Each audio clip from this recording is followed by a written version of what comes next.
So hello guys. This is Sealcash. So Sealcash is basically a trustless cross-chain OTC escrow platform. So it enables BTC holders to actually buy and sell tokens and NFTs across like different chains like with BTC. So this like setup is actually like minimized trust because initially like we wanted to integrate the Grail Pro into the setup so that we can use the Grail bridge to actually like bridge the BTC to ZK BTC. But at this point I don't have access to such, so we are like using the minimized trust setup for this demo. So let me actually launch the app. Okay, so now let me connect my wallet because you can see we cannot create an escrow without like connecting our wallet. Okay. Oh, shit. Okay. So we are using this XVAS for wallet connection. You can see. So let me just connect. Okay. So yeah, this is the connection. Okay. Our wallet is connected. So let me actually like open the second browser that I will be using as the token sender. So let me open it up. Okay. So I'm using this Brave site as a sender. So let me just like actually connect my wallet as well. Okay. So yeah, let me authenticate.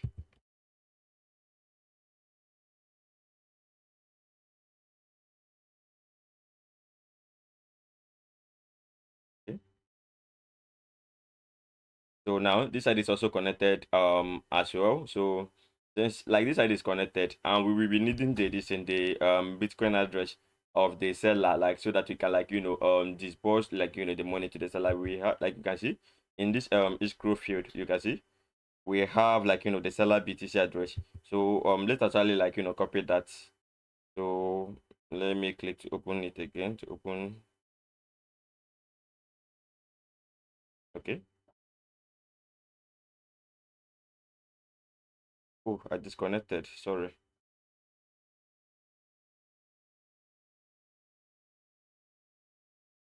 Let me click to open it again. Okay. Let me open the XVerse instead of like doing this.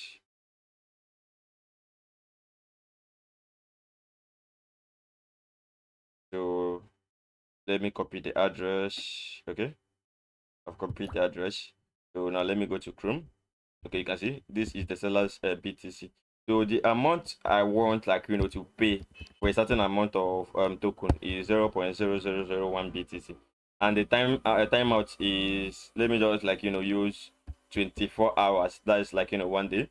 So I'm going to use Solana for this. So if it is like a Solana custom like chain, like if it is a token on Solana, you can just put the address. But if it is like the main Solana, you can leave the address like in default.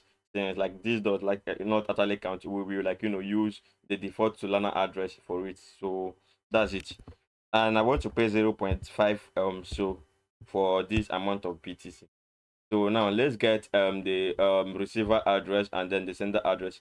So this sender address is still the seller because the seller is the one that is going to like send the this in the Solana to your this into your address. So yeah, let me open it up. I'm using Phantom.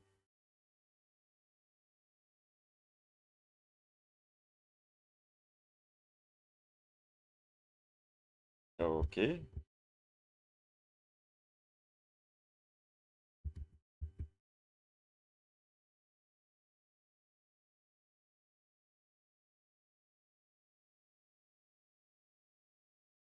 okay. So that's the net like so let me put it here. You can see. Okay, this is the sender side. Okay, so this is the address. So let me copy the receiver address as well. Okay.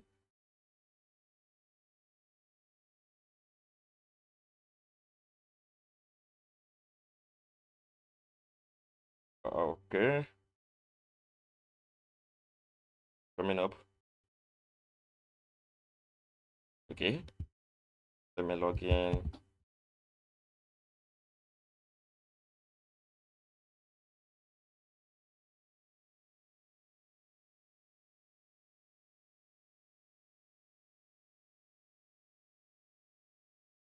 Okay.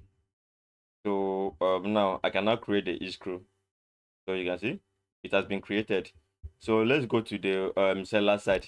If you go to the seller side, that's where we are going to actually like see the escrow. I have to minimize so that I'll be seeing the two. Okay.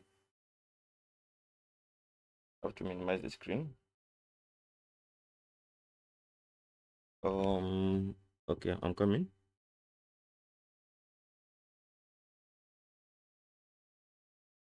Okay, you can see if you click here, you should see the distance. Okay, you can see we have pending invite, so I can accept.